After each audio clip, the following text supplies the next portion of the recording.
വടക്കാഞ്ചേരിയുടെ കന്നഡ വ്യാപാര രംഗത്ത് വിശ്വസ്ത സേവന പാരമ്പര്യമുള്ള ജോൺസൺ കന്നഡ വ്യാപാരം ഇപ്പോൾ ആധുനിക രീതിയിൽ നവീകരിച്ച ഷോറൂമിൽ തിങ്കൾ വെള്ളി ദിവസങ്ങളിൽ രാവിലെ 10 മണി മുതൽ ഉച്ചയ്ക്ക് 1 മണി വരെ കണ്ണ് ഡോക്ടറുടെ പരിശോധന, ഡ്രൈവിംഗ് ലൈസൻസിനായുള്ള സർട്ടിഫിക്കറ്റുകൾ, വിദ്യാർത്ഥികൾക്ക് ആവശ്യമായ ആന്റി ഗ്ലെയർ ബ്ലൂ കട്ട് ലെൻസുകൾ കുറഞ്ഞ വിലയിൽ, ദിവസവും രാവിലെ 9 മണി മുതൽ രാത്രി 8 മണി വരെ ക്വാളിഫൈഡ് ഒപ്റ്റോമെട്രിസ്റ്റിന്റെ സേവനം, എല്ലാവിധ ബ്രാൻഡഡ് ഫ്രെയിമുകൾ, ലെൻസുകൾ എന്നിവ കുറഞ്ഞ നിരക്കിൽ.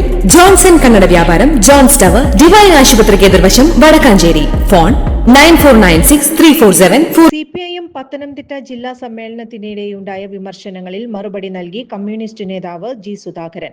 പൊതുവേദിയിൽ താൻ ഒരിക്കലും ക്ലാസ് എടുക്കുന്നത് പോലെയല്ല പ്രസംഗിക്കാറുള്ളത്, മാർക്സിസ്റ്റ് ആശയങ്ങൾ കൂടി അവതരിപ്പിക്കാറുണ്ട്. താൻ വായിൽ തോന്നിയത് സംസാരിക്കുന്നു എന്നാണ് വിമർശനം. വായനാശീലവും ചിന്താശേഷിയും കൊണ്ടാണ് താൻ സംസാരിക്കുന്നത്. സ്ഥാനമാനങ്ങളിൽ വ്യത്യാസമുണ്ടാകും, എന്നാൽ എഴുന്നേറ്റ് നടക്കാവുന്ന കാലത്തോളം കമ്മ്യൂണിസ്റ്റുകാരന് വിശ്രമമില്ല. തന്നെ അപമാനിക്കാൻ വേണ്ടി പറഞ്ഞതാവില്ല.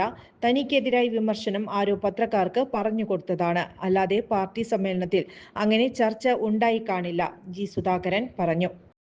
സ്ഥാനമാനങ്ങളിൽ മാറ്റമുണ്ടായാലും ഒരിക്കലും ഒരു പൊതുപ്രവർത്തകന് വിശ്രമമില്ല. സ്വാഭിപ്രായങ്ങൾ പരസ്യമായി പറയണമെന്നാണ് കമ്മ്യൂണിസ്റ്റ് മാനിഫെസ്റ്റോയുടെ അവസാന ഭാഗത്തിൽ മാർക്സ് എഴുതി വെച്ചിട്ടുള്ളത്. അത് ചിലപ്പോൾ അവർ വായിച്ചു കാണില്ല. താൻ ആരെയും കുറ്റപ്പെടുത്തുന്നില്ല, കാരണം ഇതൊക്കെ വായിക്കാത്തവർ പറഞ്ഞു പഠിപ്പിക്കുന്നതാണ്. അപ്പോൾ കുറ്റപ്പെടുത്തലിന് അവിടെ സ്ഥാനമില്ല.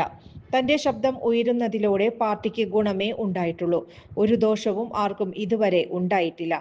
കിട്ടുന്ന വേദികളിൽ പാർട്ടിയുടെ ആശയങ്ങൾ പറയും. പത്തനംതിട്ടയിൽ നിന്നെറിഞ്ഞ കല്ല് ഇങ്ങോട്ട് വരില്ല, എറിഞ്ഞ കല്ല് അവിടെ തന്നെ കിടക്കുന്നുണ്ട്, ജി സുധാകരൻ കൂട്ടിച്ചേർത്തു. കൂടുതൽ വാർത്തകൾക്ക് ഞങ്ങളുടെ ചാനൽ സബ്സ്ക്രൈബ് ചെയ്യുക, ഫേസ്ബുക്ക് ഫോളോ അപ്പ് ചെയ്യുക. വാർത്തകൾ വേഗത്തിലറിയാൻ എനി ടൈം ന്യൂസ്.